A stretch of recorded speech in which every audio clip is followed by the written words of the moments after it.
Uh, it is the 15th of January, Wow. which is Martin Luther King Jr. Official public holiday. And actually, I want to make sure that before we uh, go further, that I'm going to read a statement that was one of the congressional candidates here in Oregon, Monique Despain, put out a statement on Martin Luther King holiday on her social media. And it's really interesting because usually people just say perfunctory things, but she said something, well, kind of interesting. I'll dig that up here because it is a meaningful comment, but at the same time, I think it's the real meaning of the day. So, what did you do for Martin Luther King Jr. Holiday today? I tried everything in my power to relieve the pain that's going down the back of my right leg. Oh, right. Yeah, we did talk about that. I got a massage today. A really just a deep, not comfortable massage. You know what I mean? Yeah.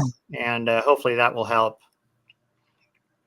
So yeah, I didn't do anything special. Didn't work too much. So I did wonder if Martin Luther King would still be a Republican with today's Republican Party.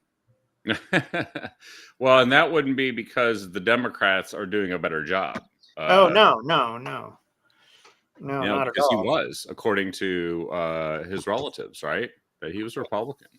Yeah, And I think it's generally accepted that he was registered Republican. Was almost as all black people were black American voters up until the 30s, yeah, or and maybe many late. still were into the 60s, right? And Hmm. the Great Society of LBJ came along. Great Society. Yeah, Yeah, the Great Society he created. and his great quote. Yeah. Well, here's a great quote.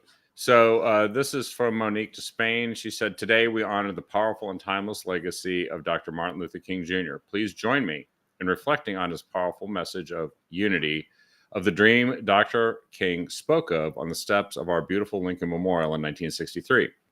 His dream is mine too, that one day our descendants will be judged not by the color of their skin, but by the content of their character. Dr. King spoke to the consciences of all God's children so that one day our nation's founding creed would apply to all. This is a dream we still strive for today. I personally pray we will reach that promised land, free at last." Not a bad Yeah, quote. no, it's a great quote, and we've certainly gone backwards in my lifetime as far as race is concerned. Yeah, because it's become identity politics Yeah, and a battering ram and a way for hucksters to go and shake down people for money, but yeah, not what Martin Luther King Jr. said. like $80 million BLM raked in. Yeah, buying lovely mansions, right? Yeah, as well as $200,000 on escort services and things in that industry. Yeah, and I think one of the problems is um, that there's a lot of people who now believe that you actually have to specifically emphasize race and everything, the whole woke ideology, Oh yeah, yeah. which is, I think, an anti-American ideology. And I think the people who advance it and propose it and come up with things like the 1619 project and uh, DEI and all these things, they know that it's an anti-American Reparations. philosophy. Reparations. They actually want to divide people on racial lines and create privileged groups within that Oh, are totally, privileged. Yeah. totally. She's as you said, it's used as a battering ram, beat people over the head with. And I just don't remember it being that way a decade or more ago. No. It seems like it just came to the forefront, and I don't know. I mean, I even heard people on our team say that BLM is a great civil rights movement. Yes. Like, really, you bought that crap? That's a grift from day one, man. And now, yeah, now now what's his name? The drug addict criminal hero that died. Forget his name.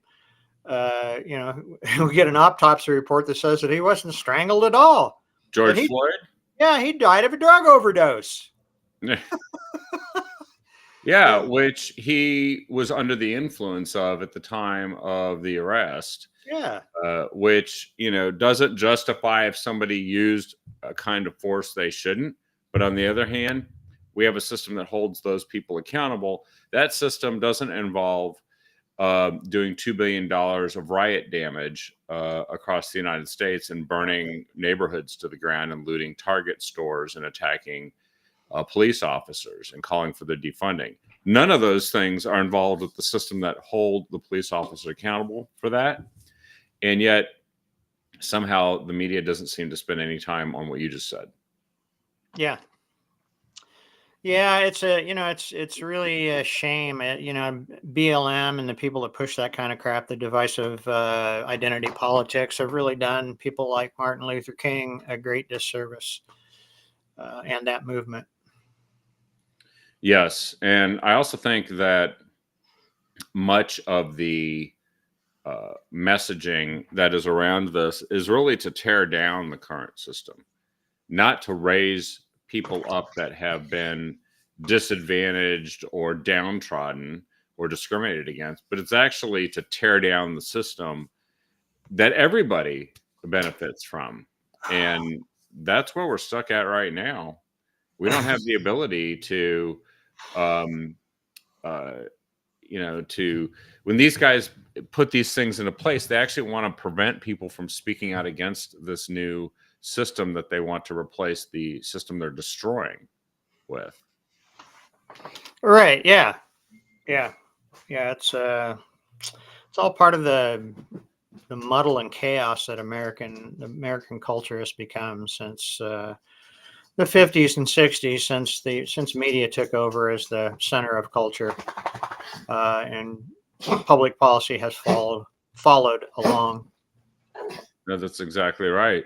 Now, speaking of destroyed systems, the other thing I spent a lot of my day doing yesterday and part of today was freezing to death almost.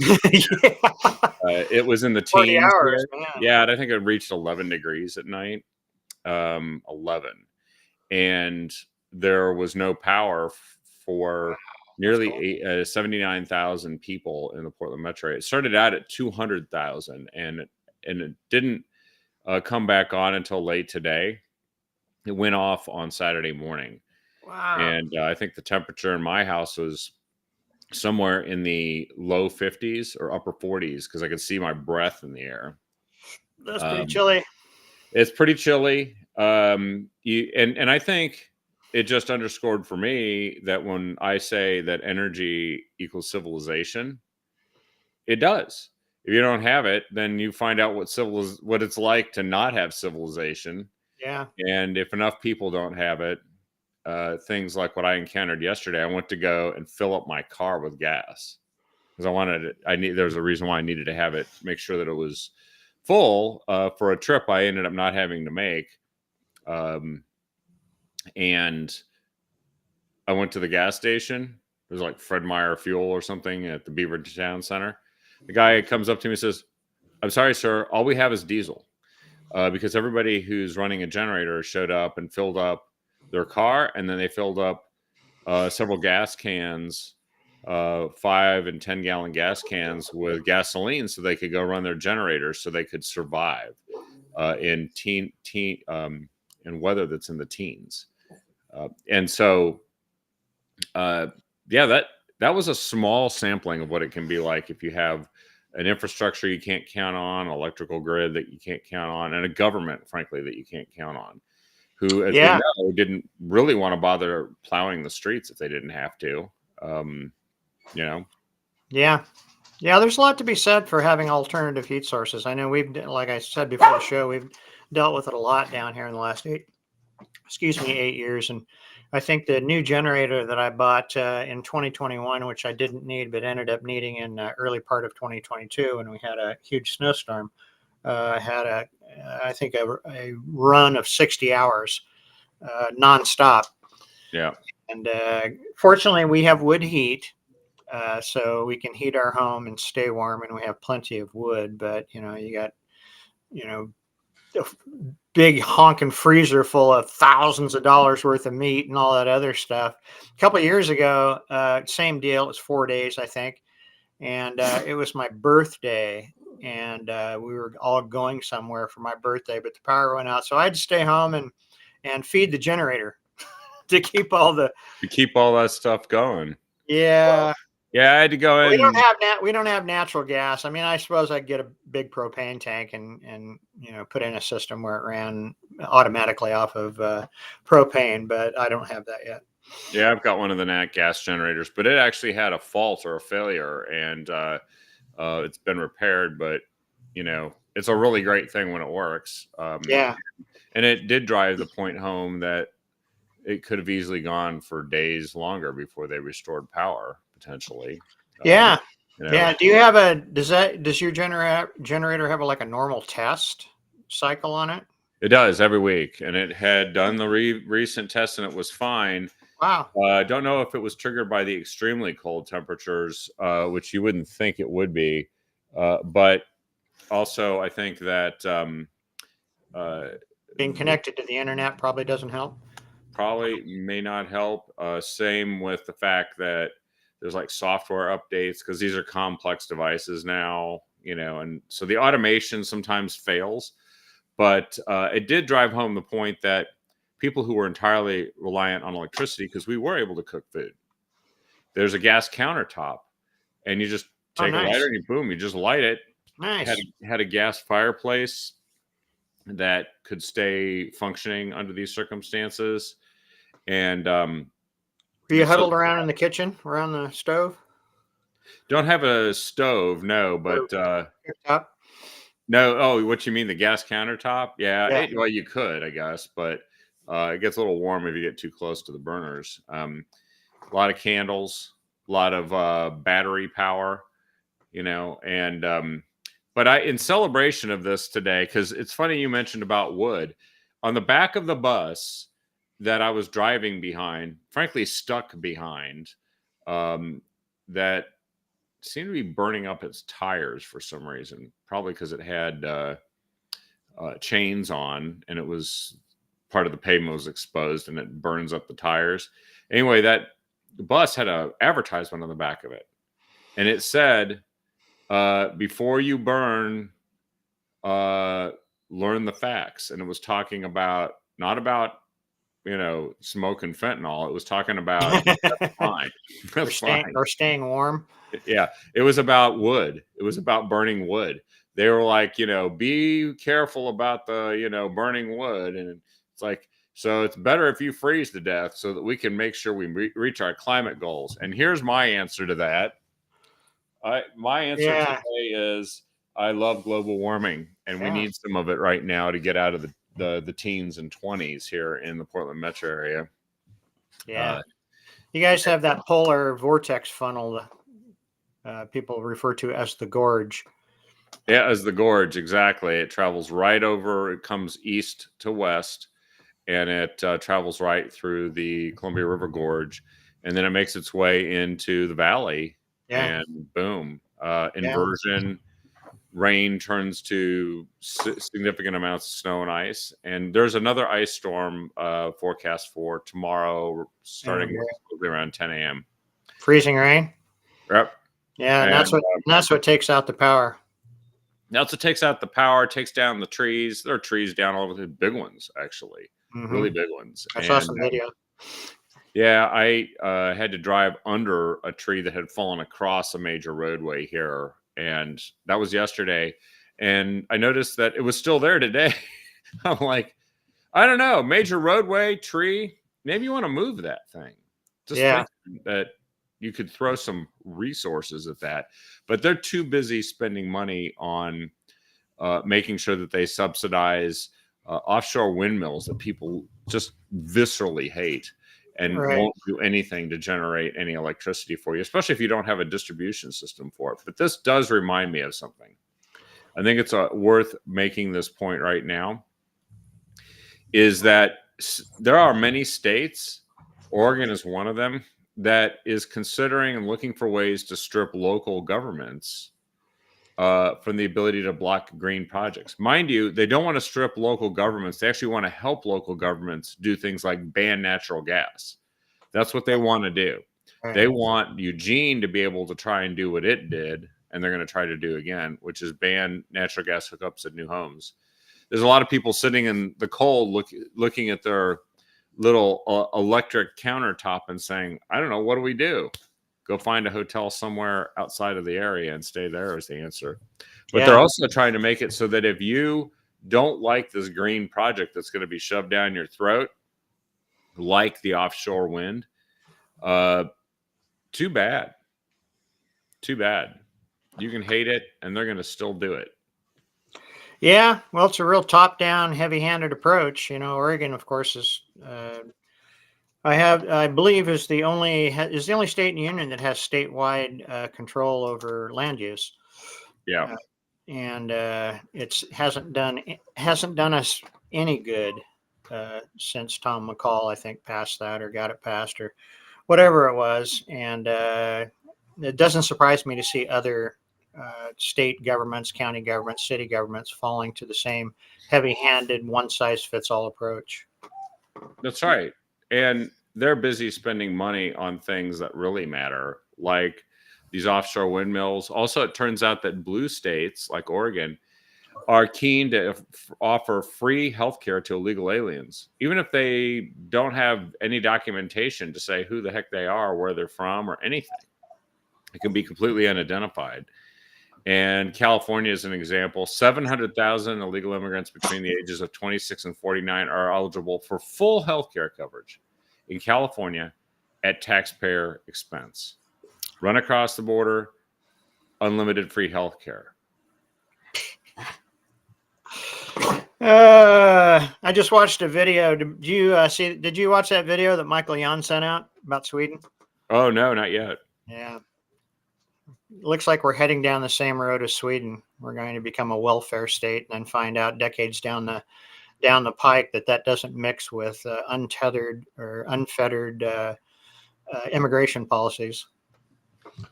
Yeah, I think that is probably we're essentially going to pay people to hate us is what we're going to do. Right. Very effective. It is what we've been doing for years with countries in the Middle East, which we will talk about here tonight. But on top of that, you just can't make this stuff up. We are going to pay people to come here and consume the resources we don't have that should be for citizens who are paying for these resources. And so why don't we launch that? We'll talk about the Iowa caucuses towards the end of the show. That way we can at least see some information, because I think the reporting just started at 6:00 Pacific time, and there wasn't much to see yet, but we will talk about that. So let's cover briefly some big news that happened in Portland. It turns out that an arsonist who torched the car of a Portland City Commissioner, Rene Gonzalez, who is pushing back against groups like Antifa and fighting to get more like sane policies about the scourge of drug addicted urban camping in the city. And it turns out that he's pissed off some leftist rioters who also now, according to Andy Ngo, have admitted on an Antifa blog post, are the ones who torched his car and committed this act of arson. And I'm not surprised. I just hope this wakes up some of the people that thought that they could look at this whole situation in a benevolent manner, that Antifa isn't coming after them. Mind you, Rene Gonzalez, he's a Democrat. Yeah. He's running for mayor of Portland. Yeah. Well, he's a moderate Democrat, so to him, he's a Nazi.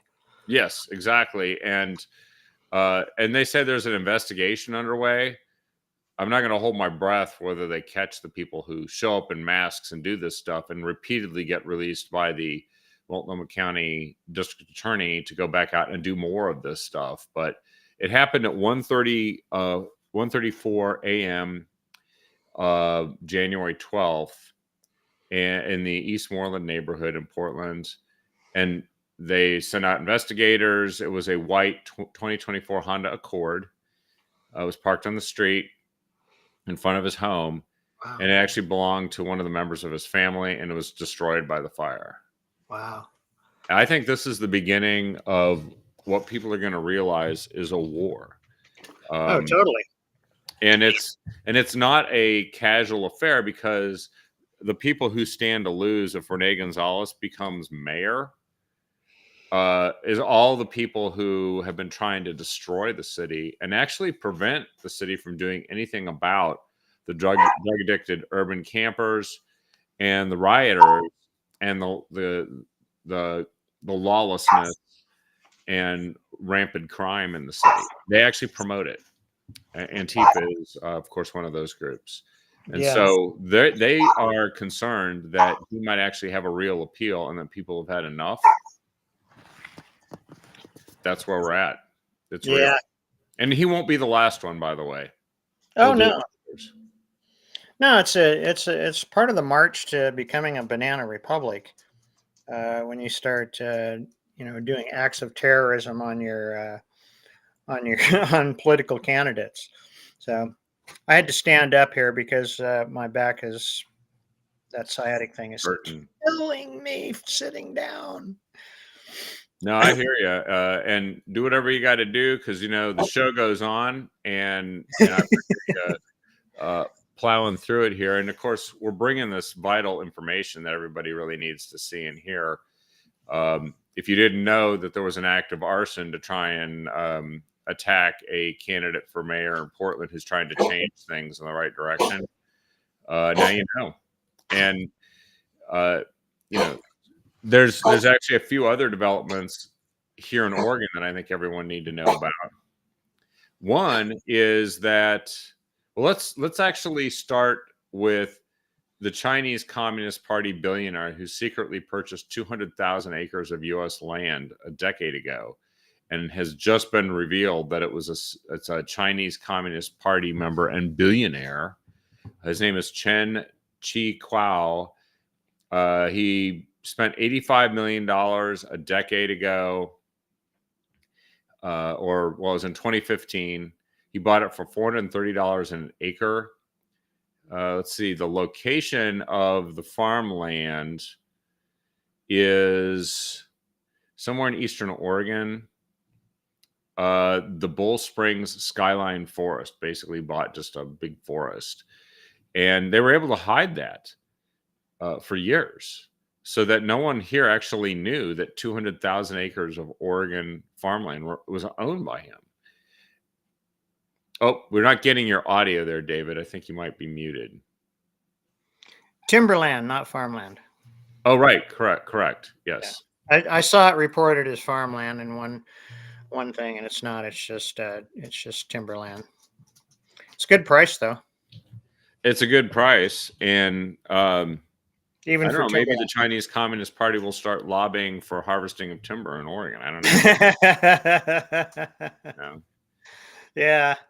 I don't know what to say about that. It's kind of a touchy thing. Where do you draw the line at foreign investment in your country? I mean, if you have a free and open market, you probably encourage foreign investment in your country. So I don't know. I'm not as militant about it as other people, put it that way. Now, if Chinese communists like this guy, apparently, I mean, I heard him described as an official or very close to the Communist Chinese Party. If they're buying, land surrounding, North Dakota surrounding missile silos, that's probably a national security concern. But a couple 100,000 acres of forest land, I don't know. I mean, guy's probably going to keep it and use it to defer taxes and then sell it. Well, what they made the point here is that and this is Elise Stefanik, who has sent a letter to each member of Congress, influential one, Republican, has sent a letter to the U.S. Department of Agriculture because they're trying to draw more attention to uh, being more vigilant about foreign ownership of farmland and timberland, and especially around food security. And one of the things here is this guy, he joined the Chinese Communist Party when he was like 20 years old, and he's been a member ever since. And so he doesn't really control this farmland. The Chinese Communist Party controls him, so therefore the Chinese Communist Party controls the farmland. I don't know what they're going to do with it, but why were they able to hide it for 10 years as to who owned it? This should be totally transparent if it is a hostile adversary. It's an adversary. Well, was it? I don't know. Was it hidden for 10 years or just nobody looked? No, it wasn't revealed until recently, and this is part of the outrage because it was kept a secret. That's the way it's described in the article. I think the problem is that why is somebody buying farmland in the United States when we don't also have the equal opportunity to do that in China? You want to buy 200,000 acres of prime Chinese for timberland? I don't think we should actually. Isn't that kind of what trade is about? Foreign trade and investment, and that's not what this is. Yeah. And so I just think that if we don't start treating adversaries like their adversaries, then I guess we're suckers, is what we are. Well, if Americans stop buying their cheap Chinese shit, they won't have any money to buy anything. And they actually are beginning to source elsewhere than China for many things, as well as cut off China from things that can help their industries grow and thrive, like certain kinds of chip technologies. However, yeah, eventually we're going to have to quit the addiction to Chinese goods and move on. It much like quitting the addiction to Chinese precursor sourced fentanyl and meth. It would be great to quit those things. And critical minerals, raw material processing, all of that stuff has been offshored. And of course, it goes to the lowest bidder, if you will, which is China, although India is making great headway. And the problem with that, this whole thing came about because of government regulation. Yeah. I heard a bunch of, just as an analogy, I heard a bunch of people bitching about Portland General Electric making, big money, and their CEO makes $6 million a year. And yet the rates go up. Well, the rates go up because of policy. The rates go up because government forces them, forces these mandates on them, and they have to comply. That's why the rates go up. That's why China makes all of our stuff, because we have all these environmental rules. You can't dig there was talk about a lithium mine in Oregon, or maybe it was in Nevada, and dipped into Oregon, and people lost their minds, and the problem is if you're not willing to do it here, then you're going to have to buy it from the Chinese, and giving them, like you say, precursors and drugs. I mean, I bought a big bottle of ibuprofen. It was made in China. Everything's all of our drugs are made in China, or most of our drugs are made in China. China has all the critical minerals that we need for national defense and critical manufacturing. And we've done that. We've done that with leftist policies. We have, and we've gotten our warning because we saw during COVID just how many things are actually made in China, and that were necessary for our health, for different pharmaceuticals that are produced. And what do we do? What have we done about it since then? Not a damn thing, And to your point about regulation, Dave Honeycutt with the Oregon Property Owners Association, used to be called Oregonians in Action. He's talking about this. He said, actually, the state legislature in Oregon is devaluing private forest land. So while this guy is able to buy it on the cheap, we've got a legislature through regulation and circumventing the United States Constitution. They're actually, through regulation, effectively seizing or taking control of property, in effect, without just compensation. They've designated that many different kinds of property can only be used in certain ways that are private. And it's effectively taking those properties and designating a public use, in effect, for it, and not paying the people for that. And then those people who own that property can't sell it. Maybe that's the only justice that'll happen to this Chinese billionaire, is that he will lose money on the property, have Yeah. to sell it because Oregon is screwing him out of all the potential ways that it could be sold to anyone. Some insurance company will buy it, Kevin. That's true. Or actually, real estate investment trusts buy it, and Democrats hate that because that puts it into a limited tax liability situation where Right. they collect money on it. So I think he bought it. I think he may have bought it from an insurance company. I know the John Hancock owns most of the timberland around where I live, and they just hold it and they harvest what they can, and then when it is of no more tax value, then they sell it. And some Chinese guy will probably come in and buy it. I guess I don't know. yeah, I think you're right. Well, so here's a couple of other things. Now, this is good news. There was a gun ban that was issued for post offices, and it turns out Oh, that really? I never knew. yeah, you wouldn't know it from the people who go postal in a post office, but Right. but gun bans in post offices apparently violate the Second Amendment. You know, that thing in the Constitution. Yeah. And I think gun bans on airplanes violate the Second Amendment too. Well, so the ruling came after a person was charged with possessing firearms in a post office, which he argued was unconstitutional. And so U.S. District Judge Catherine Kimball Mizell in Florida ruled in New York State Rifle and Pistol Association versus Bruin, in which the High Court said that the Second Amendment protects the U.S. citizen's right to carry a handgun in public for self-defense purposes.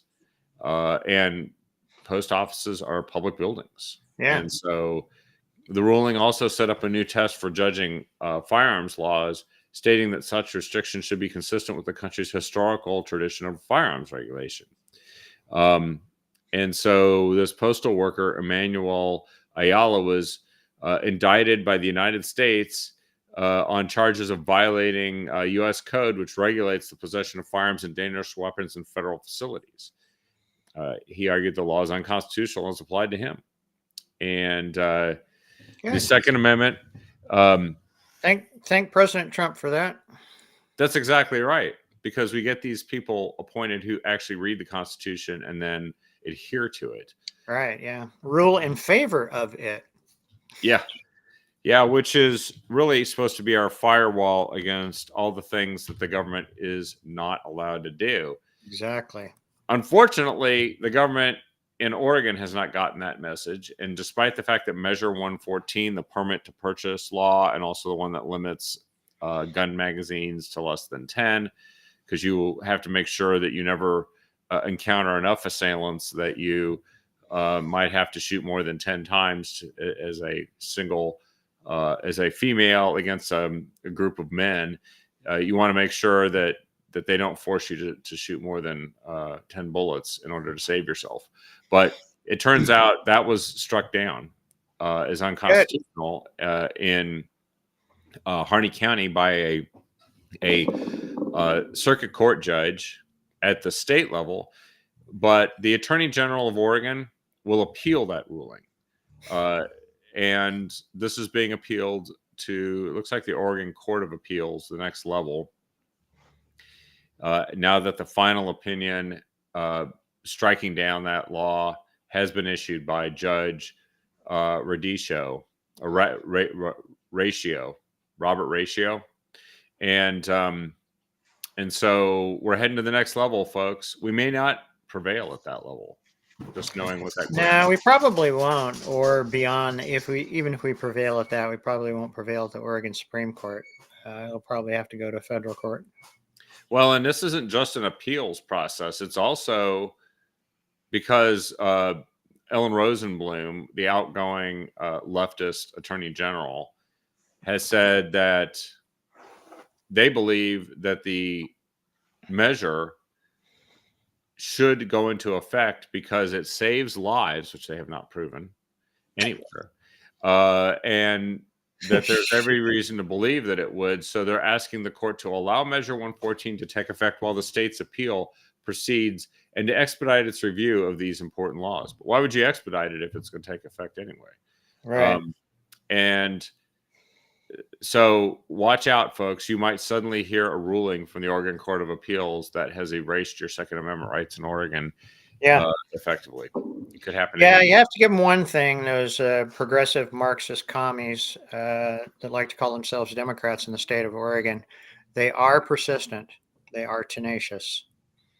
Yeah, they never give up. And so while we're all off, saying, hey, I think we did it, we celebrate and blah, blah, blah, they're off plotting the destruction of the republic. They didn't stop. They just said, okay, setback. Let's go out and see if we can get a first down somewhere, Yeah.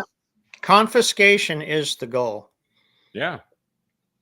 Confiscation is the goal. Because you can always trust the government once they have all the guns. And that's how it goes. Right. Yeah. Well, by the way, it turns out that there's another development with a big issue here in Oregon. Measure 110, Oregon House Republicans have introduced a bill on Thursday to end Measure 110, to repeal it. And it would, it's going to be considered. I think this is actually a positive development in that Democrats will decide whether they're going to even allow consideration of the idea. Now, maybe it will morph into something where it's referred back to a vote of the people. Maybe. But right now, we're going to find out if Democrats will even vote on such a thing. They say they want to fix it. They don't have any fixes. They just say more time, more money. We know it's going to work. And Ed Deal, one of the co-sponsors here, said that Oregonians are demanding drug addiction treatment and recovery. And he said they have a bill that their bill delivers on a failed promise. So they're going to actually find a way to deliver on the drug addiction recovery and get rid of this system that has, in effect, made it impossible for the government to do anything about people doing unlimited amounts of meth and fentanyl, which we know is coming across the southern border. Right. And so I don't know where it's going to go, but I think it's calling the Democrats out and saying, okay, let's vote. Let's vote. You guys can live with that vote, can't you? Next fall or this fall. Well, Measure 110, is a perfect example of why America is a representative republic. And the reason is because, unfortunately, now in the 21st century, and probably in the 20th century, but probably far less so in the 19th century and even less so in the 18th century, the voter is too stupid to make the right choice. And that's why we don't have a direct democracy. The more I see the initiative process in Oregon do things like this and voters approve it, the more I'm against the initiative process. And maybe there's times it has. It's codified in the Constitution, and I'm all for the referral process. Mm-hmm. Because, if our representatives pass horrible bills, and make no mistake, if they hadn't passed 110 or 114, they would have, done the same thing legislatively as much as they possibly could. But it's too bad. I mean, in my book, in a perfect world, I think they should refer it back to the voters. Well, here's one interesting thing about this, because Measure 110, some people that might not be so stupid probably voted for it because the ballot title was deceptive. It sort of hid the fact that these drugs, which are essentially deadly in small amounts, God, or man, damage you most permanently. lethal drug I think was ever been on the market. That's right. And then crystal meth, P2P meth, after 3 uses, it induces psychosis. So, and so we're gonna end up with a bunch of people permanently damaged by these Really? drugs, and we're gonna have to end up probably paying to take care of them because they can't function for themselves. But but here's the thing: that decriminalization was a big surprise to many people after the bill passed. What it emphasized was taxing cannabis, which was legal, in order to pay for drug treatment and recovery. Sounds all sweetness and light. Well, we can assign blame for that directly to the people who wrote the Measure 110, and then the Attorney General who allowed this deceptive ballot title to reach the voters' guide. And so when you don't have proper checks and balances in place, then yeah, I don't know. Every single ballot initiative that reaches the ballot that you can dupe people with is potentially a time bomb. I think I think they were duped with Measure 114, just didn't understand what that was going to mean. But we're going to learn, right? Because if the Court of Appeals goes forward with it, suddenly people thought, wait a second, I thought I had Second Amendment rights. No, not in Oregon. Sorry about that. Sorry, not sorry. And but there are some things that are going to reach the court system here with regard to the homelessness and addiction issue. The Supreme Court's actually going to take up an appeal or revisiting of what's called the Boise decision. It was the Boise decision that was made in 2018 by the Ninth Circuit Court of Appeals found that punishing people for sleeping on the streets and no alternative shelter is available amounts to cruel and unusual punishment.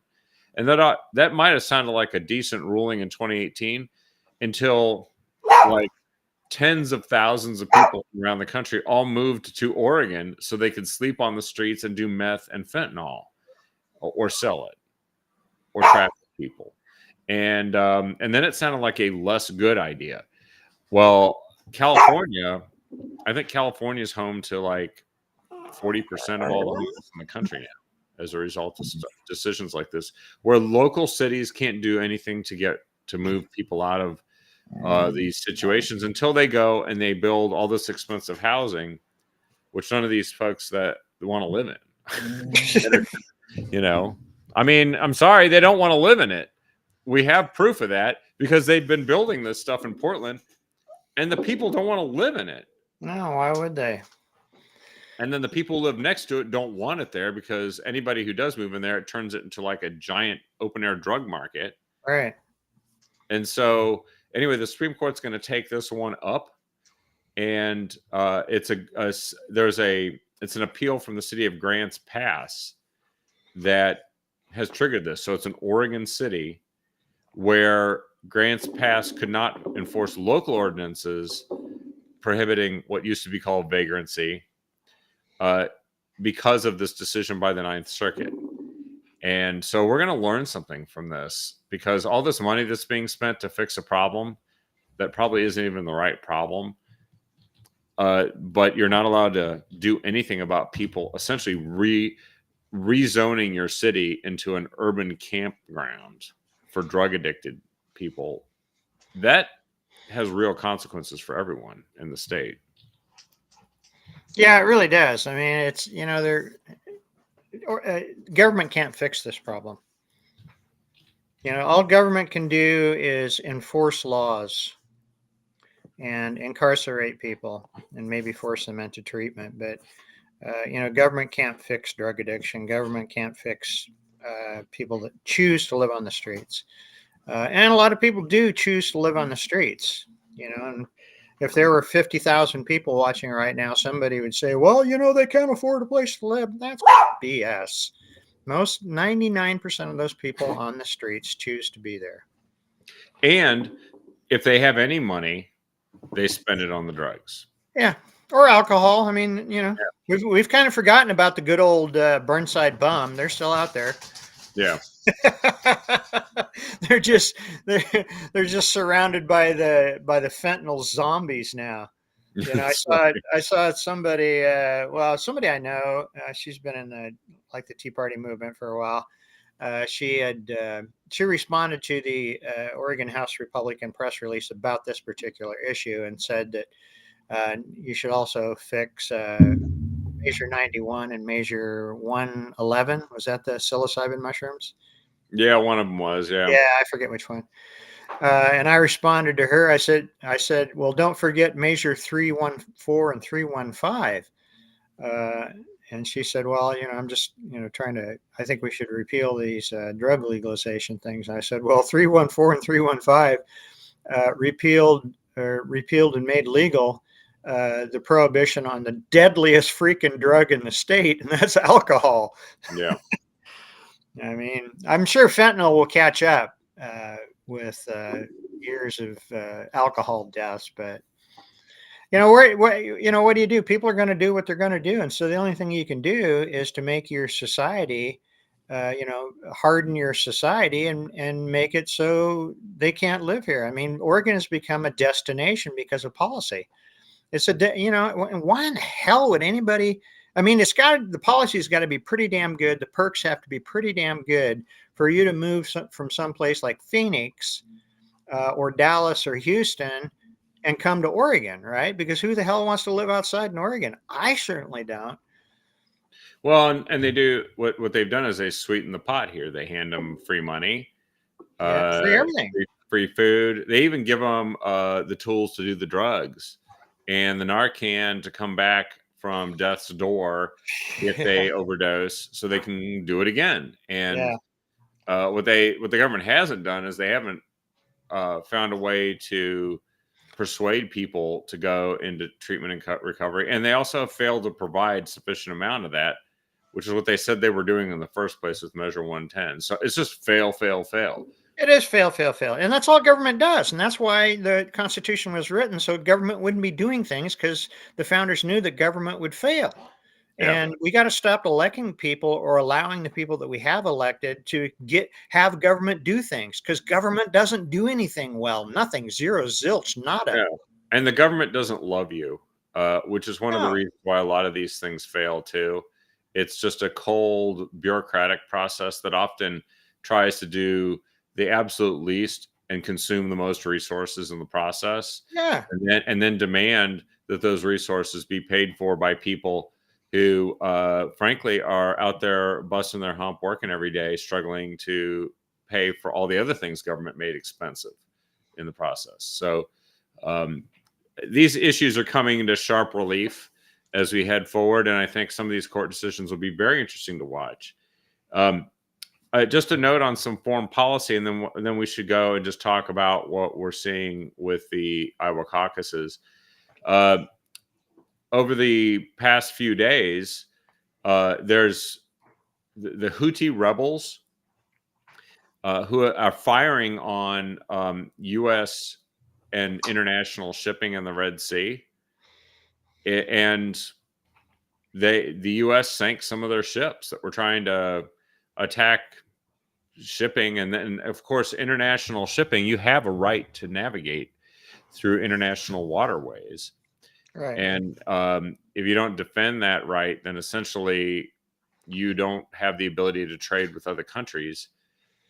About the only country that seems to have sufficient resources to do this, although I'm not so sure that we do in the long run, is the United States. And in solidarity with Hamas, the Houthi rebels in Yemen have been firing missiles at U.S. shipping, U.S. warships. And so the U.S. actually struck back and attacked the Houthis. And then an entire section of the Democrat Party rose up, including Val Hoyle in the 4th District, the corrupt congresswoman from Eugene, Springfield area. She was furious because she was very concerned about Houthi national security. And this is the same person, by the way, doesn't care at all about the southern border. She thinks that we should bring as many people in as we can, but she's very concerned about Houthi national security. uh, which was these strikes were triggered by actual firing of missiles by the Houthis, as well as people on the water in boats trying to hijack and take hostage people that are on these ships. And so the Democrats are really hot on this issue. I think that Got to I get do that war going because a wartime president always gets reelected. I think there might be a chance that he's doing that. And you know why you end up having to go to war? Because you're so weak and so failed to engage in deterrence, which prevents war, that now you're sort of creating the circumstances where a bunch of podunk idiots sitting on sand dunes in Yemen think that they can also poke the bear. Yeah. Actually end up Stocked with $80 billion worth of arms and munitions that we left them in Afghanistan. That's right. Yeah, I mean, they pretty much that just like we were talking about before, we're funding the people that hate us, and then doing nothing initially, really doing nothing about the people that were doing this and giving them carte blanche. And you know what? It's hard to put the genie back in the bottle once deterrence falls apart. Then you end up fighting a bunch of wars. Yeah.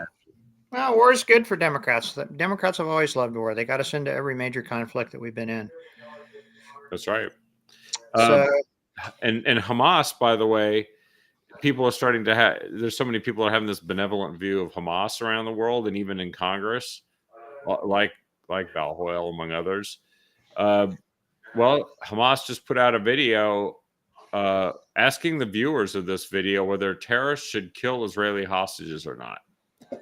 It's and what they did is that the footage. So, what do you think when it came to whether these 3 hostages that they showed in the footage should live or die?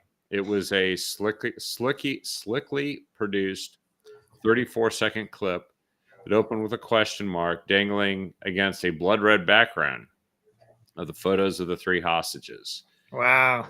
And it was written in Arabic, Hebrew, and English. Some are killed, some are injured. All 3 of these are still alive. Tonight we will inform you of their fate. So I don't know if the decision has been made yet, but this is, and they showed the 3 hostages. And then in a second video on Monday, they released the footage, and it appeared to show lifeless bodies of 2 male hostages, Yassi Sharabi, Ital Svisky, and Arga Mani, 26, being forced to say in the camera that they were killed by IDF strikes, which of course is typical propaganda. Yeah. And then made her beg for her life so that she says, "Don't kill me." She was captured at that music festival, by the way. So apparently there's some moral confusion in the Biden administration. They are actually spending money. Well, it's context, Kevin. It's context. Yeah, that's right. Really super smart woman at Harvard, I think, said that. It's context, or Penn State or somewhere. It's all context. Yeah. And in all honesty, these guys are probably going to end up dead once they get all the propaganda value out of this that they can. That's what terrorism is. It is to terrorize people into sort of acquiescing to this. And it's also to convince suckers that what they should do is send money to these people like Hamas in order to convince them that we're good guys and that we really care about their livelihoods and their futures with humanitarian aid. They're sending $100 million in humanitarian aid to the people that just put out this video. Yeah. Well, I told you, government doesn't do anything well. or sometimes they do the wrong thing too well. Deprive them of all of the money that you possibly can. That is the most important thing. So Iowa caucuses. I don't know. Have you seen any results? I've seen one headline says that Trump is the projected winner of the Iowa caucus. Yeah, it's been that way for an hour on Twitter. I think they released this as an exit poll right at let's see, 8:56 p.m. So just as as the polls are closing. He has an overwhelming lead, according to this. Yeah. Yeah, I don't have anything. How many did you say that you read were reporting? What was the percentage of reporting? Did you say Oh, that? no, you actually said it, I think. Okay, yeah, it was 2% when we started the show. Now I'm skimming Twitter, and I don't see any updates on that. But you know, when you're at 56%, even just 2%, yeah, you're going to win. Yeah. There'd have to be some real jury rigging going on. But one of the things I did see was a county map of that 2%. And I saw red was Trump and yellow was Nikki Haley. Must be warning yellow. And I saw that she had won some counties, and they were suburban counties outside the big cities for Iowa. Which were Boise, not, outside of Boise and stuff. Yeah. yeah, Des Moines, Cedar Rapids. Is that the other one? Davin, I don't know, but I've never. I guess I have been to Iowa, but I didn't pay much attention to it. But I found that kind of odd. I know that suburban voting block, the suburban mom they call it, is a very important electoral voting block when it comes to presidential elections. It says so. I went to the Des Moines Register website, and they are projecting Donald Trump to win with 52.76% of the vote, which actually is above the best poll that recently came out, which said I think 48% would vote for him. That's with 38.3% of the vote reported. Ron DeSantis is second, according to this, with 19.99%, and Nikki Haley third with 18.69%. Now, there's also a headline that says that there's been some election interference. Ron DeSantis is claiming that there's been election interference because of the media interfering, saying that the Iowa caucuses declaring it early for Trump. I don't know. I mean, that's a pretty big margin, but maybe that was, to get some of his or her supporters to give up and not vote. But yeah. Well, we go through that every election. So, well, we haven't in the last couple cycles, but before the last couple cycles, we used to go through that every election cycle, where the polls would close at 8 o'clock and 8:01 a winner was declared. yeah. And then, of course, being out on the West Coast, we normally hear before our polls even close, we know who the winner is nationwide. So it does show right now that of all the counties that are reported results, according to county by county results, Mm-hmm. all of them were won by Trump, except for one where they're actually saying they're showing it as a Nikki Haley County. Story County is the name of it. She has 39.8% of the vote, Ron DeSantis 24%, and Donald Trump 19.5%, Vivek 15%, and then other people I've never heard of down below that. There's interesting county. Yeah, I don't know what it's near or what. I just don't know that much about. And it is interesting to see that there's one county that's like this. However, it's pretty close to a tie for second place right now. We're talking about 500 votes at this point. Right. Caucus votes. And then Vivek Ramaswamy is coming in at 7.7% statewide. And then Asa Hutchinson is at 0.1%. So that Who's that? Asa Hutchinson, former governor of Arkansas, or current governor, or former governor, because what's his name's daughter is the governor now. Oh, that's right. The Yeah. former press secretary for Trump. Yeah. So yeah, this is kind of shaping up to be a bit of a yawner, except for that second place race and maybe just this one county, which I guess is gonna we'll find out more about why that happened. But I don't think it's gonna matter in the end. No, I don't think so. I think the handwriting's been on the wall for quite some time. So New Hampshire's what, next Tuesday? Yeah. Week from tomorrow. New Hampshire's going to be a primary instead of a caucus, and so Right. it'll probably be more reflective of what we're seeing in polling of registered or likely voters. While the caucuses, I know they tend to be a little bit harder to predict, only because people show up, have these interesting discussions, right, and then they cast their ballots in a Right. caucus setting, and it so some of the people, usually second, third, and fourth place, are the ones that can be a bit of a surprise. What do you think is going to happen with the DeSantis campaign, which bet a lot on Iowa? That's hard to say. I mean, he's been shedding campaign proper for quite some time. Yeah. The smart move, having your ass kicked like that. I mean, I don't know if it makes sense to wait until March 5th, Super Tuesday. What about That's usually the make or break, right? Super Tuesday.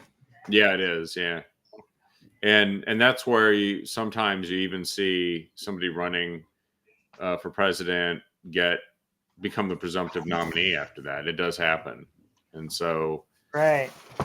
But what do you think about Vivek? He's in fourth place? Does he just keep going, or what do you think he does? I don't know. I'm not sure why he's in it, really, to tell you the truth. I mean, I'm not sure if he's in it for a book deal or what. Hard to say. I guess it all depends on, I mean, to me, it probably makes pretty good sense that anybody who's not Trump would just say, oh, the hell with it. Yeah. I mean, it wasn't even close. Wasn't it Cruz that won, I think, the 2016 Iowa caucus? Might have been, yeah. Yeah, I think it was. So, I mean, it made sense for him to stay in, right? And he did stay in, and he was the last person standing besides Trump in 2016. Finally, as a matter of fact, he stayed in after Super Tuesday. So, I don't know. Such a big blowout like that, I don't really have anything to compare it to. But if it doesn't make any sense, I mean, if I were one of them, I'd just say, yeah, okay, that looks like it's a wrap. And, well, if I was a Republican, I would get behind, the presumptive nominee, and I would certainly, if I hadn't poisoned the well by shit talking Trump as a candidate, I would definitely get behind them and try to get him elected. So, Oregon development that's related to this, we can just mention here as we wrap up. Cliff Bentz, congressman from the 2nd District, who's going to win the 2nd District again, endorsed Donald Trump, 2024 presidential ticket. According to the Epoch Times, Trump now has the support of a majority of congressional Republicans. So that's people that have endorsed him, and there's no other GOP candidate anywhere close to him. So when there's a lot of people that have looked around and said, you know what, it's time to just call this one. And Senator Marco Rubio, who was a 2016 candidate, has endorsed him. Yeah. Same, a representative from Louisiana endorsed him, the latest ones. And of course, we just mentioned Cliff Bentz. Even the Oregon Supreme Court, I think, is starting to look askance at this idea of removing someone from the ballot because there is a group who apparently is promoting democracy by preventing anybody from voting in Oregon for Donald Trump. Right. Because that is how you exercise democracy, is you make sure that people can't do it. Right. Yeah. And but the Oregon Supreme Court has punted in waiting for the U.S. Supreme Court to rule on what would be the Colorado banning Trump from the ballot Supreme Court decision. So even that is showing that maybe the zeal for playing that game is waning. What do you think? Well, I think it's probably waning. I mean, judges. I mean, it's just a stretch, right? I mean, you'd have to go so far out on a limb to do that, and of course, Colorado did. That I think most judges, even as Marxist and leftist they are, or many of them are, simply decide that's just a bridge too far. Are they still going to try to prosecute him and convict him and throw him in jail? Yeah, they're going to do that. I mean, that's at the national level. It's hard to say. By the way, there's the national group leading the Oregon lawsuit and trying to push this in other states as well. The name of the group, Free Speech for People. I kid you not. Can't make that stuff up, can you? That's what Democrats do. They take groups, they name them the opposite of what they are. Yeah. And then they use them to wage lawfare against people until they undermine the process. And sometimes they win, and sometimes they don't. Yeah. Right-wing nut jobs for democracy. Yeah, that's right. Brought to you by George Soros. Yeah. Open society. Yeah. Yeah. Anyway, we hit all the stories tonight. We gave a little extra here at the end with an Iowa caucus update. And we'll be looking ahead to what happens next week with New Hampshire, as well as the fallout from tonight. Again, thanks for joining me here tonight, Dave. And thank you, Kevin. Glad you got your power back. You. Looks like you're warming up, although you still have your polar fleece on there. I put it on because my office is still a little bit chilly. It takes a while to warm a house back up for sure. It really does, especially when it didn't get any warmer outside. It's in the teens again tonight, and so and I do think that we should look at what's happened with this disaster of a snowstorm in this area as a warning that this ain't nothing. You get a nice earthquake, an EMP attack, a solar storm flare. Yeah. I saw Dennis Quaid on Tucker the other day, and he's with a group that is trying to educate people about the possibility of a solar flare hitting the Earth. And he said the probability is 100%. Yeah, it is. They don't know when, but it is going to happen. And apparently it happened in late 1800s. I think it was 1869. And it was I'm trying to remember the name of it. I used to know this really well. Carrington event? Yes, the Carrington event. Exactly. And it was so severe that it burnt all of the telegrams to the ground, apparently. The telegraph lines that traveled along the rail lines got hit and burned up telegraph offices. Yeah. Because it was so intense. Yeah.